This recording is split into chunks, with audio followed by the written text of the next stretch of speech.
Cuando hablamos de aborto en Colombia, solemos pensar en sentencias, semanas de gestación y clínicas en las grandes ciudades. Pero, ¿qué pasa con las mujeres que viven en municipios pequeños, rurales, racializados, donde todo el mundo se conoce y el Estado casi no aparece? ¿Cómo se ejerce o se niega en la práctica un derecho que en el papel ya está reconocido? En este episodio vamos a mirar la interrupción voluntaria del embarazo desde los territorios, allí donde el estigma, el miedo y el silencio siguen siendo parte del paisaje, pero también donde las mujeres se organizan para defender la vida y los derechos de todas. Bienvenidas una vez más a Diálogos de Ciudad, hoy con una emisión súper especial porque prometimos en emisiones anteriores que íbamos a relacionarnos más con el contexto del Valle del Cauca, ¿cierto? Del Valle del Cauca, del norte del Cauca. Y hoy justamente tenemos a dos mujeres que viven en el norte del Cauca y que han desarrollado distintas experiencias de liderazgo social y comunitario. Tenemos tantísimo que aprender desde la academia de esas formas de liderazgo, lo hablamos ahora por fuera de cámaras. Nos hemos encontrado a las lideresas. Está conmigo hoy Irene y Yasmín. Irene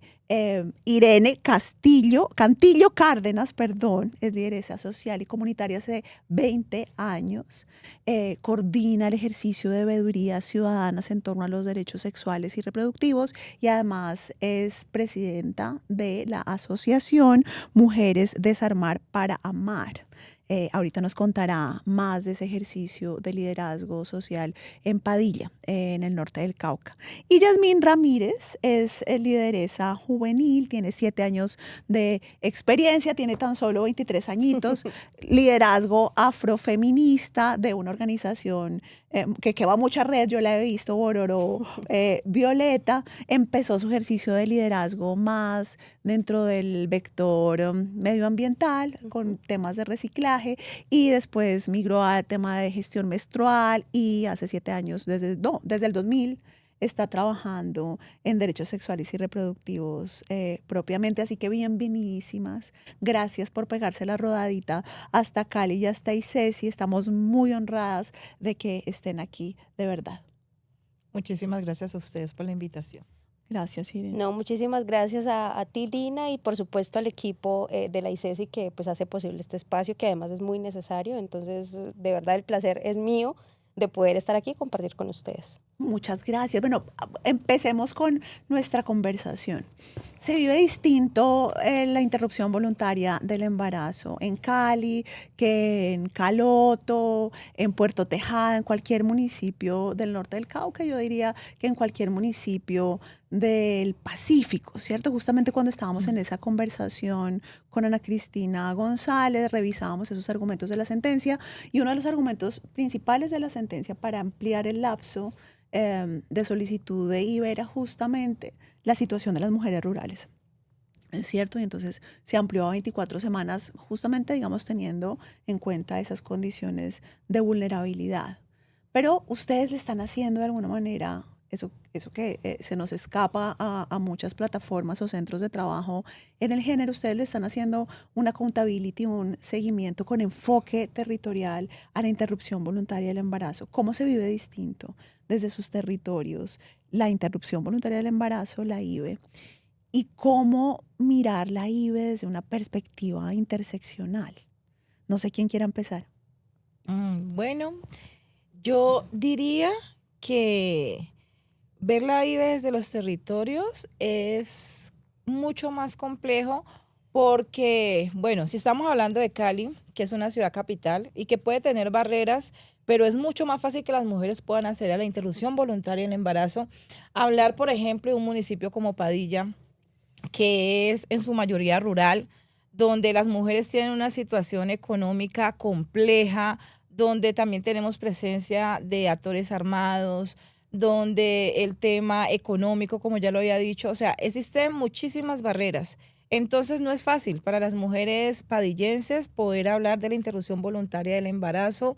Eso también tiene que ver mucho con la segunda pregunta que me hacías, las situaciones socioeconómicas que vivimos las mujeres en Padilla. Además tenemos una connotación que el 98% somos mujeres negras Y eso también tiene un tema, un enfoque étnico y que no es fácil, aunque históricamente hemos sido las mujeres negras que hemos pues practicado por el tema ya que lo hacían las mujeres que estaban en condición de esclavitud, porque no querían que sus niños pues naciesen en estas mismas condiciones, pero aún persiste como ese señalamiento de que, no, las mujeres negras pues son para parir, entonces como que no, yo como que no hago uso de la interrupción voluntaria del embarazo, aún también persisten las barreras que el Estado no llega totalmente como debiese llegar, no tenemos información, eh, eh, no hay información suficiente frente a estos temas, entonces creo que acceder a la interrupción voluntaria del embarazo desde los territorios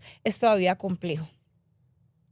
De acuerdo, y habíamos visto, nosotros tenemos una investigación extensa sobre violencias ginecobstétricas y en muchas de las investigaciones precedentes que revisamos se mostraba justamente ese tema de alguna forma del aborto visto por algunas comunidades negras como un genocidio indirecto, ¿no?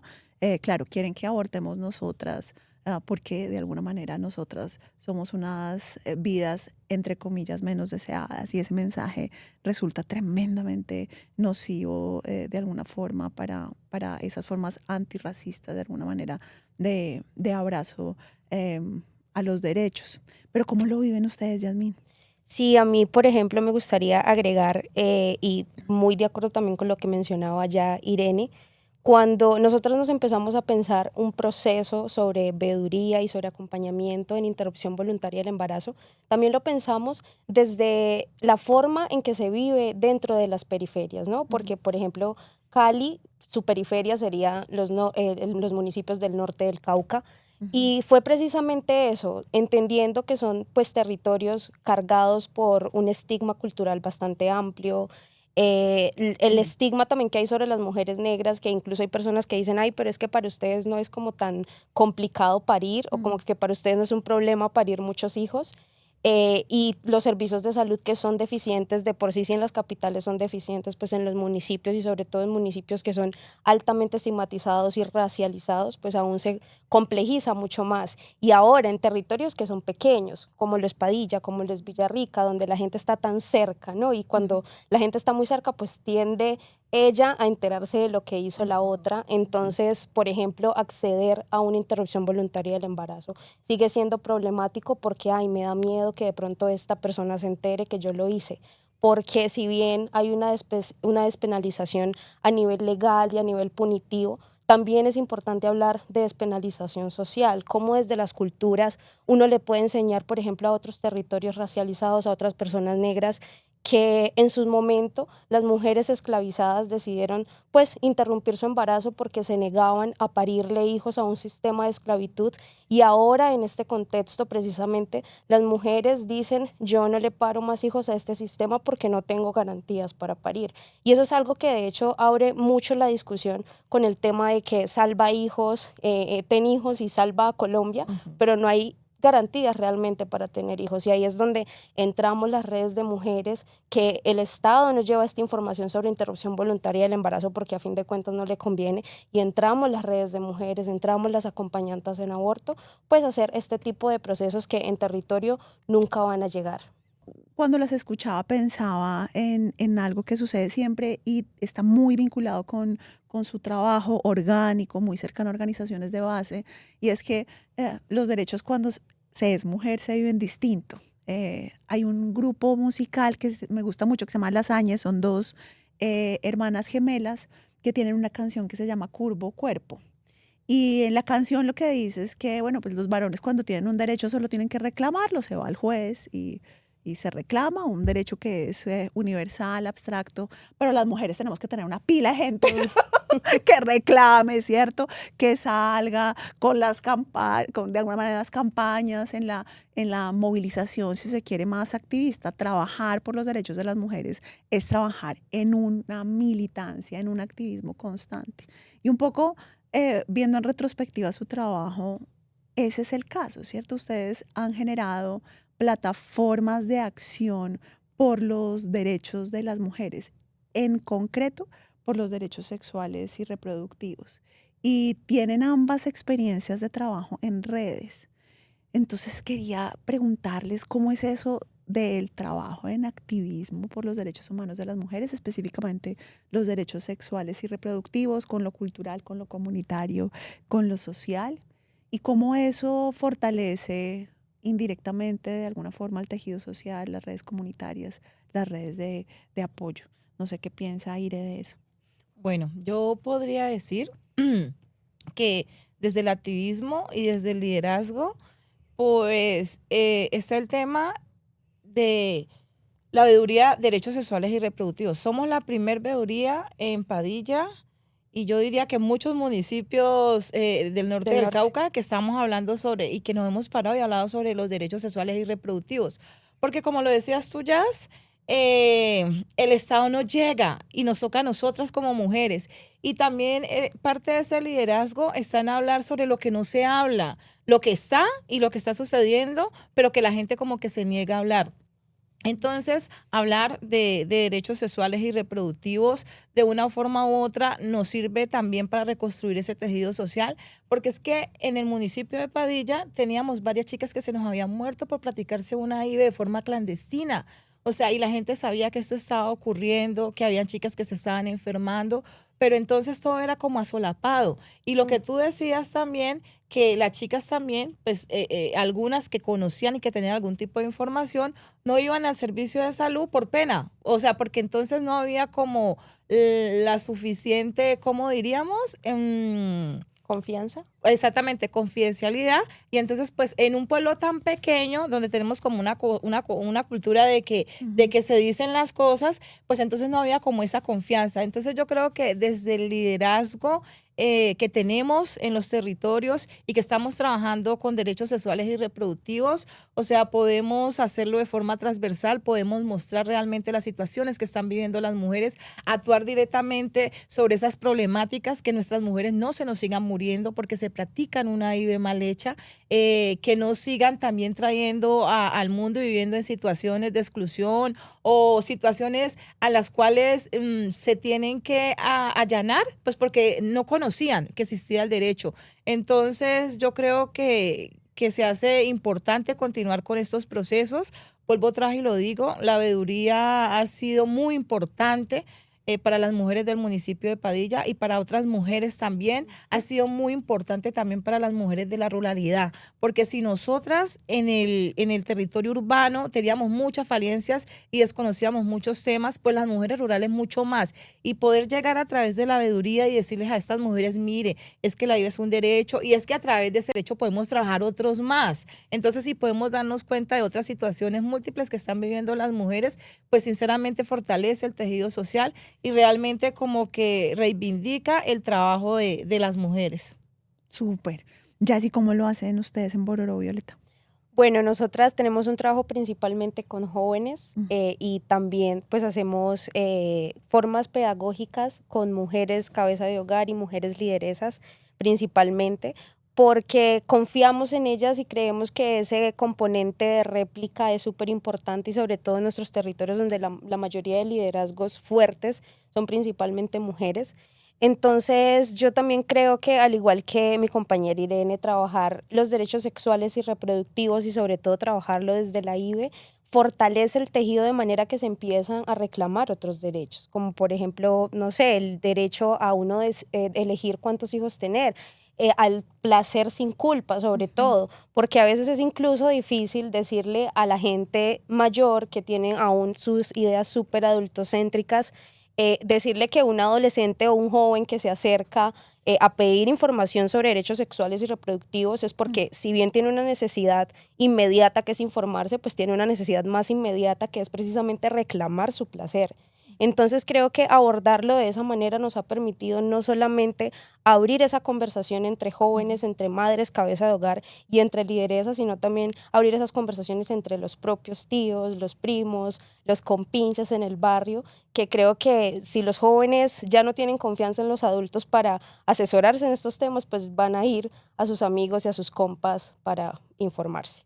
Claro que sí. Justamente Natalia Pineda, a quien tengo que agradecer, y así Mujer, la organización de tantísimo tiempo y con tantísima trayectoria en Cali en el trabajo justamente en esto, en derechos sexuales y reproductivos. Tengo que agradecerles el conocerlas a ustedes. Natalia estuvo en este podcast hablando de derechos sexuales y reproductivos y cuidados, ¿cierto? Ahorita la agenda en términos de género está variando radicalmente hacia las cuestiones de economía de cuidado. Y analizábamos cómo había una conexión profunda entre justamente la agenda de derechos sexuales y reproductivos y el cuidado, ¿cierto? Más maternidades no deseadas, son más jaulas de cuidado y una reproducción de la simetría en términos de carga de trabajo de cuidado para las mujeres. Pero una cosa que recordábamos en ese podcast con Natalia Pineda era un argumento de la economía feminista, ¿cierto? Que dicen las economías feministas, bueno, donde hay mujeres hay Estado, ¿cierto? Porque las mujeres nos dedicamos al ubuntu, a sostener la vida, a generar bienestar. Y entonces replicamos, reemplazamos, suplementamos lo público cuando lo público no está. Y ustedes viven ambas en contextos de mucha precariedad de presencia de lo estatal, de la estatalización. ¿Cómo es trabajar en esos contextos? Pues mira que nosotras somos como reafirmar lo que estás diciendo. O sea, cuando no hay Estado, estamos las mujeres. Y nosotras somos las que de una u otra forma, porque somos las lideresas, que sin recursos, pero vamos, hablamos, nos reunimos, buscamos como la forma de entablar esos diálogos, esas conversaciones que de una u otra forma pues van a fortalecer el tejido y que ponemos pues en el escenario las distintas problemáticas que estamos viviendo las mujeres. Entonces yo confirmaría que nuestro territorio, por ser un territorio pues abandonado estatalmente, somos las mujeres las que me antecedieron y las que estamos ahora, las que continuamos tomando en muchos escenarios esas batutas, especialmente en el tema de derechos sexuales y reproductivos. Es importante decirlo que en Padilla nosotras somos como EURIA, somos las primeras que empezamos a hablar del aborto, de la interrupción voluntaria del embarazo, pero de una forma directa y clara, porque antes como que tal vez con el PIDE departamental y algunos temas lo hacían pero muy someramente y era como por cumplir, pero empezamos como a poner ahí en el escenario, no es que mire, la IVE es un derecho y hablar como tú lo decías, Jazz, con mujeres adultas, o sea, sentarnos a hablar con Maro, una mujer de 87 años de nuestra organización sobre esos temas y sobre también con niñas de 11, 12, 13, 14 años, o sea, eso como que transforma las realidades. Entonces yo sí diría que cuando las mujeres estamos, pues cuando el Estado no llega, nosotros reemplazamos en algunas cosas al Estado, cosa que no debería ser así, pero ahí continuamos, porque las mujeres pues tenemos como esa insignia de llegar donde otros no llegan, de trabajar por nuestras mujeres, de hacer lo que otros no quieren hacer. Y pues porque como lo seguimos diciendo ya, o sea, tenemos esa responsabilidad de trabajar conjuntamente, nosotras no solamente como mujeres negras, sino también como mujeres indígenas y campesinas que hacen parte del territorio. Entonces es cómo nos seguimos organizando, cómo seguimos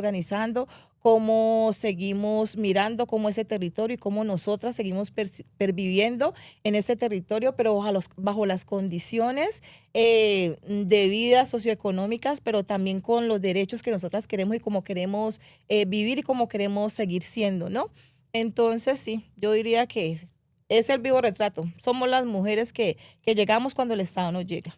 Y Gracias. Padilla es un vivo retrato de eso. Gracias, Irene. Jazz, ¿vos qué decís? Bueno, yo coincido completamente con Irene. Realmente yo considero que las mujeres tenemos una capacidad de organización gigante, porque en instancias donde el Estado no llega nunca o se imposibilita demasiado pues su presencia ahí, estamos las organizaciones de mujeres, está la veeduría de Irene, está Bororo, está fundaciones como la Fundación Sin Mujer, que permite, por ejemplo, que entre mujeres nos integremos, nos abracemos y sigamos construyendo, porque es que cuando nos reunimos no es únicamente como ir y cotorrear y comadrear y hacer tertulia, que es muy chévere y que entre tertulia también se construye.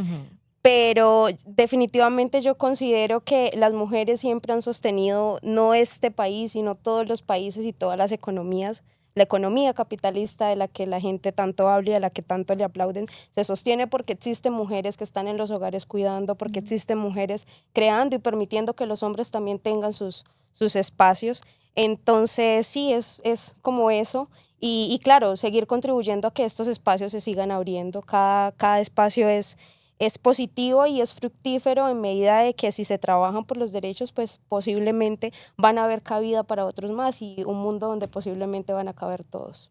Esto me emociona mucho porque el observatorio justamente es un esfuerzo por tener un lente interseccional a los derechos que a veces parecieran falsamente universales, ¿cierto? Y los derechos tienen una interpretación muy situada.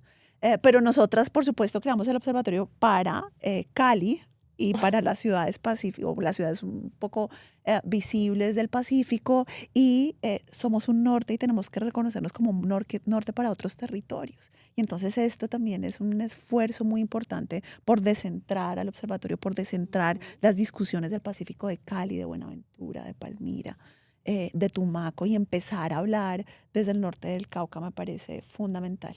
Como lo decía al principio, ustedes tienen tantísimo que enseñarnos. Es la primera de muchas veces que tendremos a Irene y a Yasmín aquí. Por favor, a ustedes tantísimas gracias por estar acá. A ustedes muchísimas gracias por seguirnos. Nos vemos a la próxima.